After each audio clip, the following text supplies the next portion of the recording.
Las opiniones y comentarios vertidos en este programa no son responsabilidad de TV Azteca, sino de quien los emite.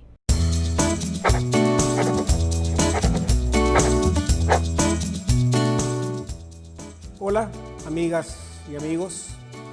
Soy Juan Manuel Hernández Niebla, ciudadano, orgulloso tijuanense y bajacaliforniano, padre de familia, esposo, empresario y activista.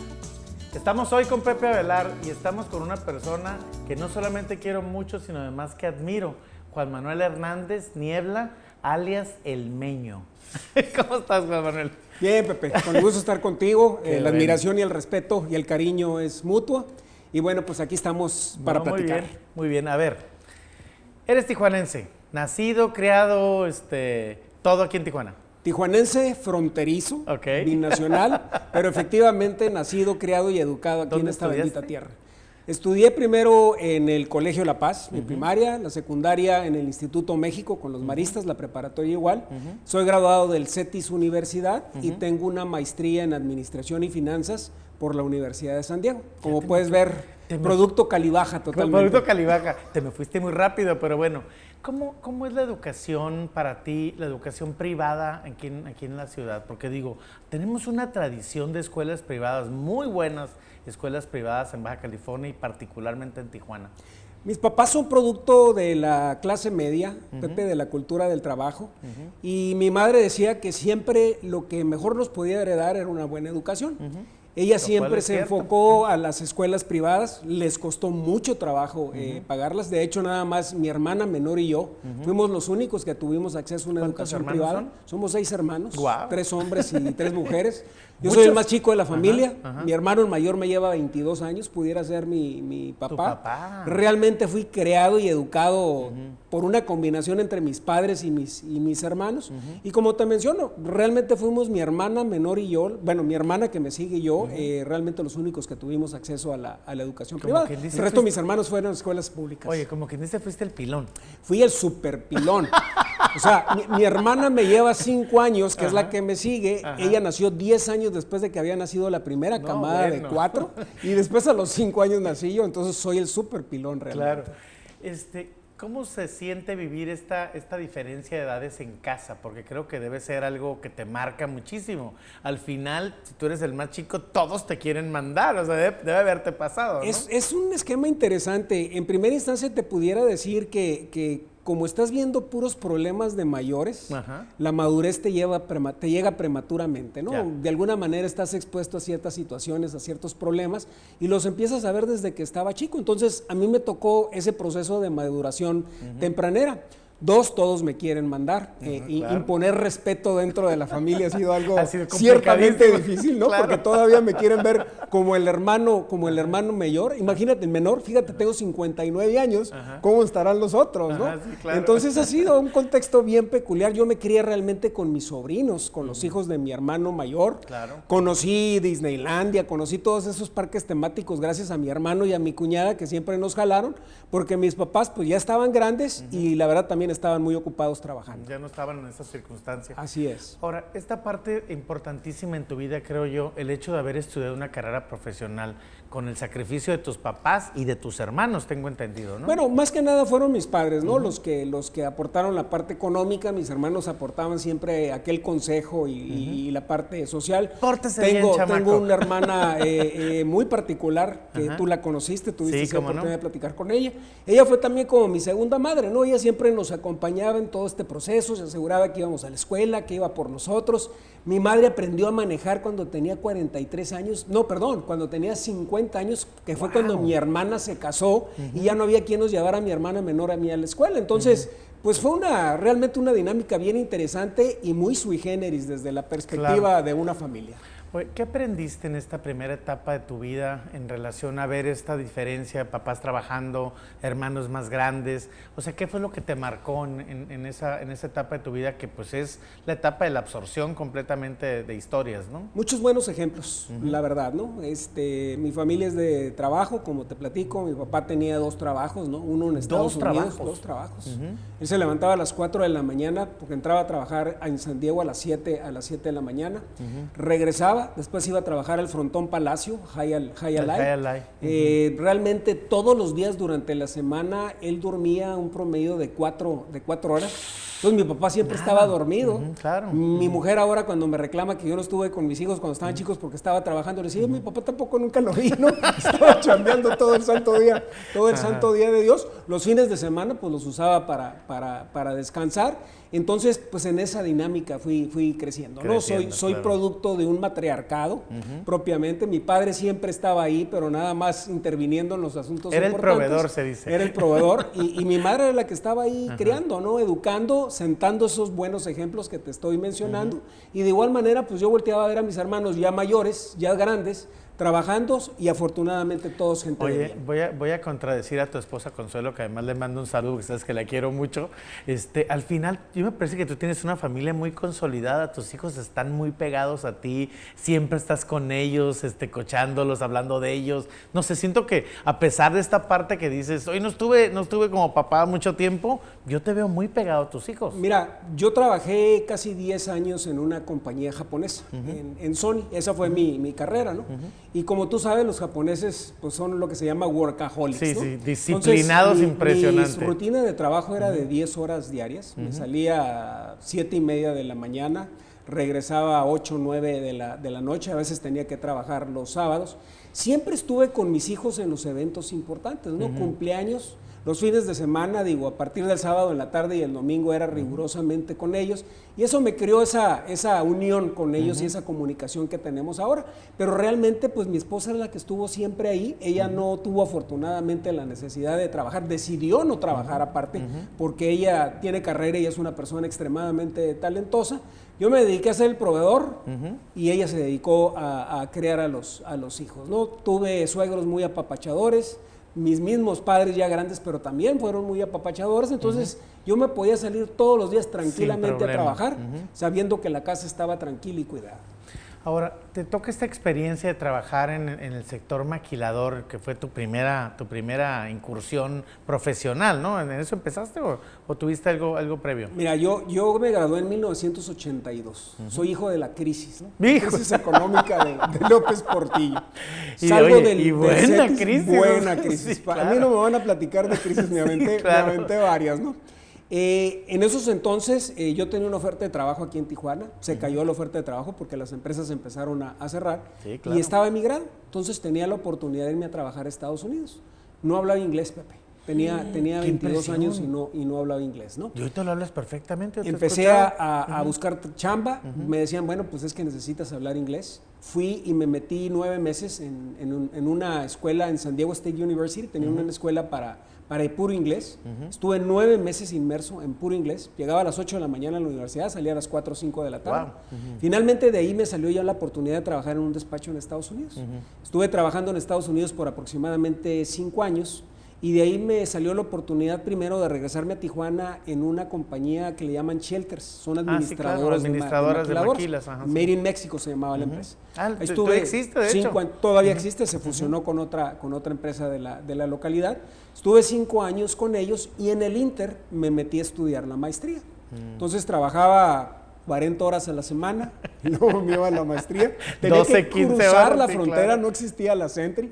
Tuve mi primer hijo durante ese proceso, entonces, pues ya te imaginarás, fueron horas muy intensas de mucho trabajo y de mucho corretear. Pero, por ejemplo, el sector maquilador deja algo que me parece muy importante, que es los sistemas, la ingeniería para el trabajo, la forma en que se trabajan los equipos, la disciplina. Yo soy pequeño empresario, te diría. Mi empresa tiene 150 trabajadores, tengo una asociación con otra empresa adicional, somos socios, que tiene otros 350. Entonces, en total somos alrededor de 500 empleos los que generamos aquí en Baja California, porque tenemos operaciones en diferentes ciudades del estado. Y te pudiera decir que ese concepto de pequeña empresa, yo le aplico todo lo que aprendí en Sony.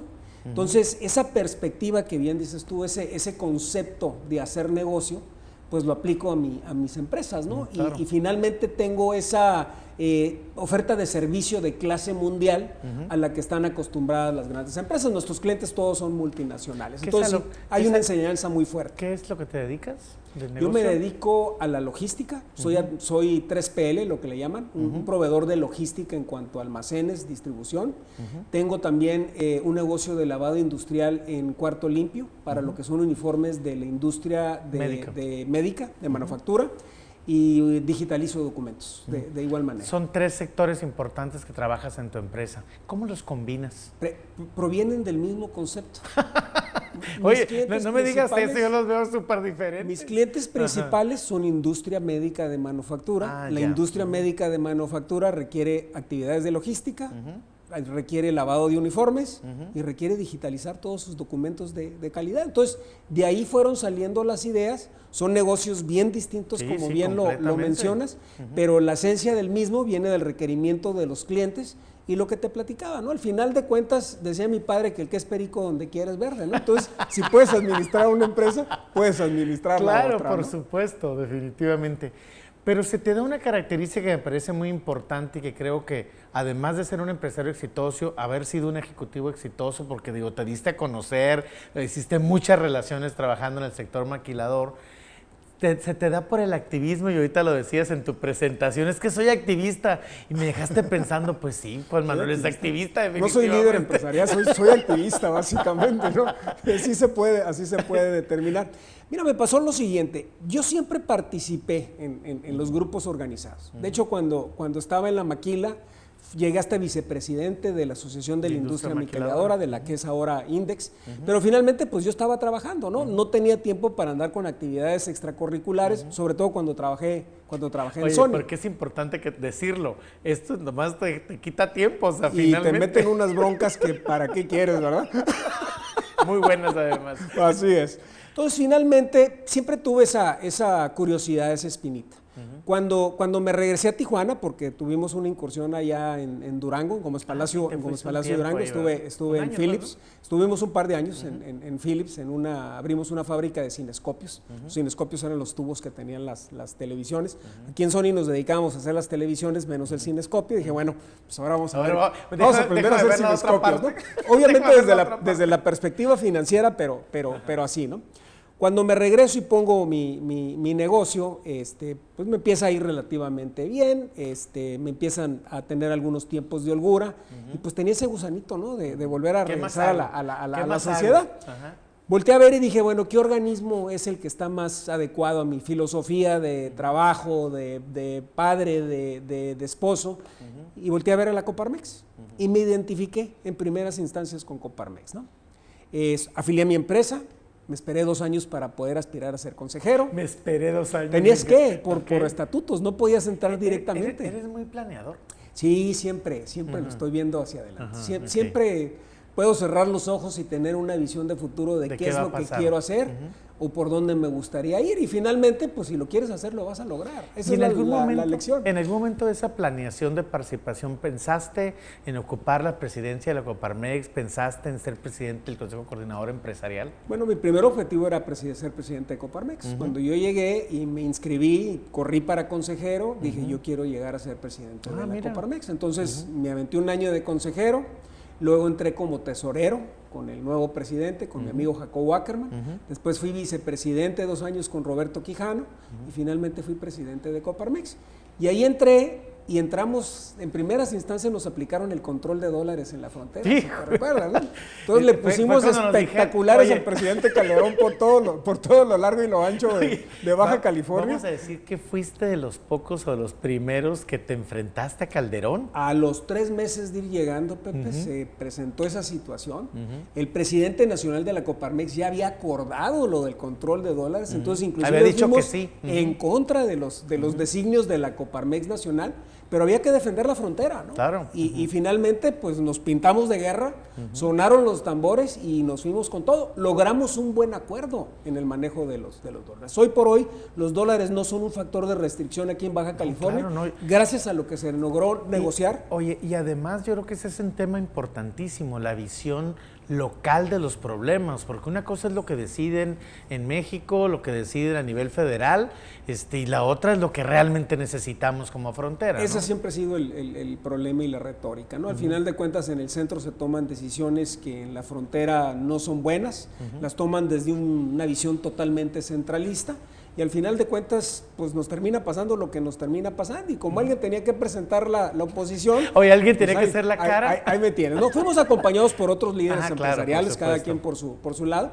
pero finalmente se logró un acuerdo. Te toca después ser presidente del Consejo Coordinador Empresarial, que ahí me parece una posición tan difícil, déjame decirte, porque es conciliar desde el sector maquilador, el sector industrial como tal, y tienes que hablar de turismo, y tienes que hablar de comercio, y tienes que hablar de servicios, y los restaurantes, y pues a veces cada quien jalamos para nuestro lado, ¿no? Esa es la realidad. Tienes toda la razón. Mira, cuando yo estaba de presidente de la Coparmex tenía 30 consejeros. Adentro nos podíamos pelear y discutir. Sin problema. Al final de cuentas salías y tú eres la imagen, ¿no? Y tenías 30 gente atrás, 30 gentes atrás. Cuando entro al Consejo Coordinador Empresarial, pues ya venía calientito de la Coparmex. Estamos diciendo que era así como que el candidato natural, ¿no? Por todas las broncas que habíamos hecho. Llego, entro al Consejo Coordinador Empresarial y con lo primero que me encuentro es con el incremento del IVA a la frontera. ¿Sí te acuerdas, no? Otra más. Pues ahí te vamos, ¿no? También con todo. Presentamos el amparo masivo más grande de la historia en materia fiscal. Finalmente la Corte lo desechó porque dijo que el Congreso era el encargado de tomar esas decisiones, pero logramos más de 40,000 firmas para el firma del acuerdo. Ese fue realmente el primer proceso político difícil que me tocó pasar, porque no todos estábamos alineados. En el control de dólares todo Baja California estaba alineado. Pensaba lo mismo. En el amparo contra el IVA, pues estaban en aquellos entonces los diputados del PRI que tenían que defender los designios del presidente Peña Nieto, y de ahí salimos encontrados, ¿no? Pero también te tocó la parte complicadísima que tenía que ver con los problemas de seguridad, digo, que no hemos superado, por supuesto, pero a ti como presidente del CCE, yo recuerdo que era una situación que la gente te decía, es que tenemos que hacer algo, es que hay que presionar al gobierno, es que no podemos estar en esta lógica, ¿no? Realmente el tema de la seguridad es un problema desde que estaba yo en la Coparmex, ¿no? Realmente ya era un tema que se manejaba, a uno de los presidentes de Coparmex, si te recuerdas, lo secuestraron. Entonces ya era un tema que venía calientito, ¿no? Que nunca se ha terminado de ir de aquí de Baja California, más bien se expandió al resto de México, ¿no? Baja California era en aquellos entonces la única que tenía el problema, y finalmente sí, el tema de la seguridad en el Consejo Coordinador Empresarial, el tema de la coordinación con los organismos, como bien dices, porque cada cual trae su agenda, cómo concilias, cómo amarras. Tengo un gran amigo, Pedro Romero Torres Torrija, que le mando un cordial saludo. Una vez fui con él para que me asesorara, iba empezando yo el CCE, ¿no? Y le dije, mire, como expresidente, aquí está mi plan, al estilo, ¿no? Aquí está mi plan de trabajo.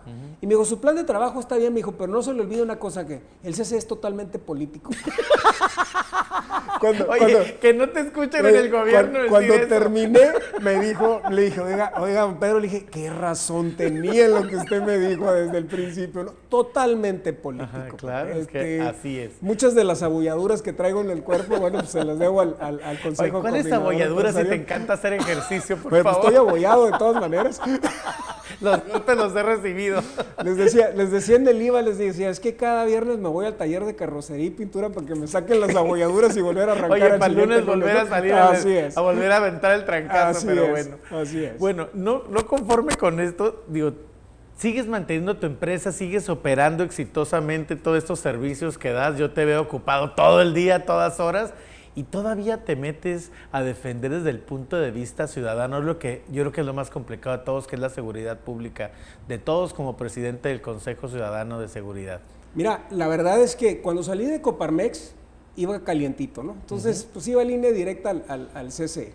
Cuando entré al Consejo Ciudadano de Seguridad Pública, la verdad yo ya no quería broncas, ¿eh? O sea, realmente me convencieron de que tomara la responsabilidad. Y bueno, cuando hago las cosas, pues las hago con pasión, ¿no? Claro. Y agarré el tema de la seguridad con mucha pasión.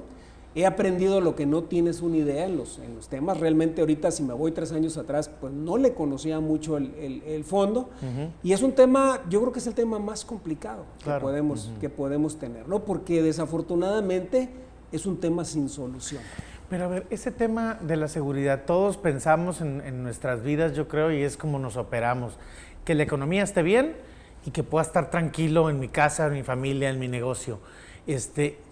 Yo creo que son los dos temas que la gente nos importan.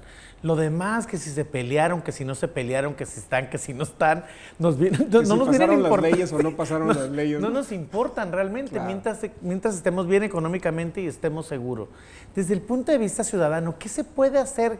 ¿Qué has propuesto tú? Digo, no necesariamente que se haya ejecutado, pero ¿qué has propuesto dentro del grupo del consejo que diriges?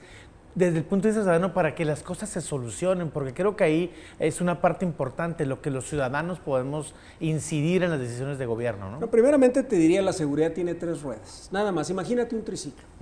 Las policías, los ministerios públicos y la prevención del delito. No hay más. Puedes tener los mejores policías, pero si no tienes un ministerio público que procese los casos, el delincuente sale, ¿no? O un sistema de justicia, con los jueces. Y luego la parte de la prevención del delito, Pepe, parte desde poner un foco afuera de tu casa, de ponerle una reja, o de programas a largo plazo de fortalecimiento del tejido social, del combate a las adicciones. Creo que ahí es donde podemos entrar mejor nosotros los ciudadanos, ¿no? Y te diría yo, por ejemplo, el trabajo del Consejo debería estar más enfocado a programas de prevención del delito, pero por la misma dinámica de la problemática andamos contando cuántos policías hay, y si los certificaron, o si les pagan bien, o si les dan sus prestaciones, y luego nos voltamos al Ministerio Público a decirle, oye, a ver cuántas carpetas de investigación has abierto, cuántas órdenes de aprehensión has ejecutado, luego nos volteamos al sistema de justicia y decimos, cuántos jueces tienes, cuántas salas tienes, cómo los estás procesando, pero realmente la chamba de los consejos ciudadanos y de la sociedad en general debería ser un concepto de la prevención del delito, ¿no? Primero cuido mi entorno, cuido a mi familia, cuido mi patrimonio y cuido a mi ciudad. Claro. Y hay mucho que hacer al respecto. Claro. Ahora, ¿me estás diciendo que el gobierno no hace lo que debería? El gobierno no hace lo que debería. Y bueno, no es privativo de las administraciones actuales. Realmente este es un problema que se viene arrastrando a lo largo del tiempo, que desafortunadamente en vez de mejorar se ha ido empeorando. Yo no soy un experto en seguridad, lo he estudiado ahora, como te menciono, muy de cerca. Y si tú haces una visión telescópica de la problemática, el asunto no está tan complicado, ¿no? Finalmente necesitas las voluntades políticas de los gobernantes en turno, que no siempre se dan. El problema fundamental de la seguridad en México es que está politizada y que la cambia en cada gobierno, ¿no? Si llega nuevo alcalde, llega gobernador o llega presidente de la República, cambian todas las estrategias de seguridad y vuelven a arrancar. Ahí entramos los ciudadanos para tratar de darle una continuidad a lo poco o lo mucho bueno que se haya hecho en la administración anterior, pero no siempre nos hacen caso, no siempre abren las puertas para las propuestas que hacemos. Y ahora, dentro de esta lógica, pues obviamente hay un tema de participación ciudadana permanente, que tú eres un ejemplo al respecto. Digo, finalmente muchos somos muy buenos para quejarnos, a veces nada más desde las redes sociales. El muro de los lamentos del Facebook, ¿eh? Yo, ¿cómo lo dije? Me acabas de destrozar el corazón. Bueno, yo sí soy activista porque me gusta ayudar en muchos otros temas. Pero tienes toda la razón. O sea, al final, esta parte de estimular la participación ciudadana. ¿Cómo ves este tema de qué es lo que hay que hacer para que pues no estemos esperando a que llegue alguien con una varita mágica a resolvernos las broncas, ¿no? México tiene uno de los, ya no traigo las estadísticas muy frescas, ¿no? Pero dentro de organismos de la sociedad civil, México tiene el menor número a nivel mundial, ¿no? Ves otras economías, ves otros países donde realmente existe ese contrapeso de la ciudadanía, ¿no? Y el hecho de salir a votar, ¿no? Que es realmente el grado máximo de participación ciudadana que puedas tener, que realmente aquí somos muy apáticos. Nos encanta quejarnos, pero somos apáticos. Y también entendiendo que a veces la misma problemática económica, ¿no? Del sustento, pues te enfocas a lo que tienes que hacer, o la ¿no? falta de resultados, la falta de resultados de nuestros gobernantes, que dices, ¿para qué voy? ¿Para que entre otro a hacer exactamente lo mismo? Eso es lo peor que nos puede pasar, ¿no? Esa apatía política, pues básicamente nos da los gobernantes que nos merecemos. ¿Qué te ves haciendo en el futuro cercano? Bueno, ya voy terminando mi trabajo, afortunadamente, del Consejo Ciudadano. He acumulado, creo yo, algo de capital social, ¿no? Dentro de las mismas actividades. Tendré que tomar una decisión de qué hago con ese capital social. Todavía no estoy seguro por qué línea me quiero ir. Una de las alternativas es pues regresarme a trabajar y a mi casa. Dice mi mujer que cada vez que voy dejando un puesto le prometo que es el último y luego me enrolo en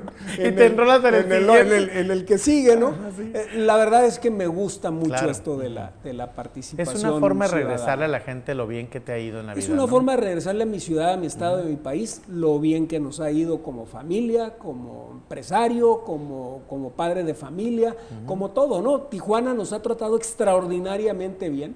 Tijuana trata bien a todos los que venimos aquí a trabajar, seamos de aquí o seamos de afuera.